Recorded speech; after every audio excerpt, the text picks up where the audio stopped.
本日はパル劇場朗読劇人魚の涙へお越しくださいまして誠にありがとうございます。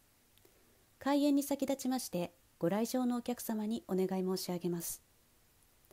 当劇場ではコロナ対策としてアルコール消毒、マスクの着用、お隣のお客様との間隔を空けてのご着席をお願い申し上げております。また他のお客様のご迷惑となりますので、携帯電話やスマートフォンなど音の出る電子機器をお持ちの方はチャンネル登録ボタンを押してから必ず電源からお切りくださいますようご協力お願いいたします。それでは間もなく開演でございます。人魚の涙。深い深い海の底にサンゴの壁と琥珀の窓のお城があります。そのお城は人魚の王様のお城です。王様には6人の姫がいて、その中でもとりわけ一番末の姫はきれいでした。その肌はバラの花びらのように透き通り、目は深い海のように青く澄んでいます。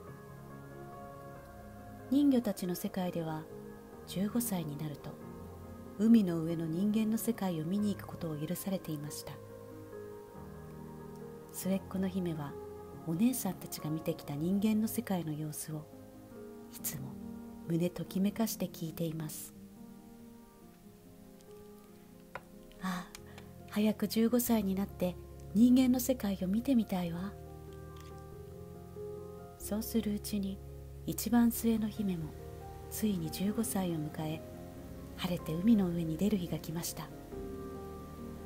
喜んだ姫が上へ上へと登っていくと、最初に目に入ったのは大きな船でした。ああ、すごい。人間ってこんなに大きなものを作るんだ。人魚姫は船を追いかけると、甲板の隙間からそっと中を覗いてみました。船の中はパーティーをしていて、賑やかな音楽が流れる中、美しく着飾った人たちがダンスをしています。その中にひときわ目を引く美しい少年がいました。それはパーティーの主役の王子です。そのパーティーは王子の16歳の誕生日を祝う誕生パーティーだったのです。素敵な王子様。人魚姫は夜になってもうっとりと王子の様子を見つめていました。と突然海の景色が変わりました。稲光が走ると風が吹き、波がうねり始めたのです。嵐だわ。水夫たちが慌てて帆を畳みますが、嵐はますます激しくなると船は見る間に横倒しになってしまいました。船に乗っていた人々が荒れ狂う海に放り出されます。大変、王子様。人魚姫は大急ぎで王子の姿を探し出すと、ぐったりしている王子の体を抱いて浜辺へと運びました。王子様、しっかりして、王子様。人魚姫は王子様を懸命に看病しました。気がつくともう朝になっていました。そこへ若い娘が走ってきます。あ、いけない。人魚姫はびっくりして海に身を隠しました。すると娘は王子に気がついて慌てて人を呼びました。王子はその時息を吹き返しました。ありがとう。あなたが私を助けてくれたのですね。王子は目の前にいる娘を命の恩人と勘違いしてしまいました。人魚姫は悲しそうに城に帰っていきましたが、どうしても王子のことが忘れられません。ああ、素敵な王子様。そうだ、人間になれば王子様にまた会えるかもしれない。そこで魔女のところへ出かけると、人間の女にしてくれるように頼みました。魔女は人魚姫の願いを聞くとこう答えました。そうかいそうかい、人間の王子に会うために人間の女にね。なるほど。まあ私の力をもってすれば人魚の尻尾を人間のような足に変えることはできるよ。でもその代わりに足は歩くたびにナイフを踏むように痛むよ。それともしお前が王子と結婚できなかったらお前は二度と人魚には戻れない。いやそれどころか心臓が破れてお前は海の泡になっちまうんだ。それでもいいんだね。いいわ、王子様と一緒にいられるのなら。よしよし。ああ、それから願いを叶える褒美にお前の声をもらうよ。お前の声は海の世界で一番美しいと評判だからね。魔女の力で人間の女になった人魚姫は口の聞けない身で人間の世界へ戻り、王子の城を訪ねました。おお、なんと美しい娘だ。王子は人魚姫を一目見て気に入り、妹のように可愛がりました。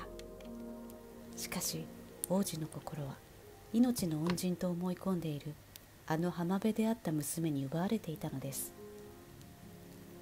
やがて王子と娘は結婚式を挙げることになりました。二人は船に乗り込むと新婚旅行に向かいます。王子と結婚できなかった姫は次の日の朝、海の泡になってしまうのです。しかし人魚姫にはどうすることもできません。ただ船の手すりにもたれているばかりでした。その時、波の上に人魚姫のお姉さんたちが姿を見せました。魔女からあなたのためにナイフをもらってきたわ。これで王子の心臓を刺しなさい。そしてその血を足に塗るのです。そうすればあなたは人魚に戻れるのよ。もう一度人魚に。人魚姫はナイフを受け取ると王子の眠る寝室へと入っていきました。王子様、さようなら。私は人魚に戻ります。人魚姫は王子の額にお別れのキスをすると、ナイフを一息に突き立てようとしました。でも人魚姫には愛する王子を殺すことができません。人魚姫はナイフを投げ捨てると海に身を投げました。波に揉まれながら人魚姫はだんだんと自分の体が溶けて泡になっていくのが分かりました。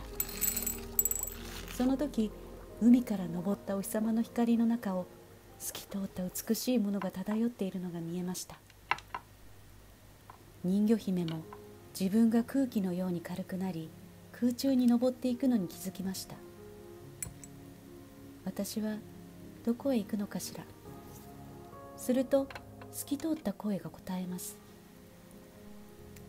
ようこそ空気の精の世界へ。あなたは空気の精になって世界中の恋人たちを見守るのですよ。人魚姫は自分の目から涙がひとしずく落ちるのを感じながら、風とともに雲の上へと登っていきました。その時の涙のひとしずく、こちらが人魚の涙です。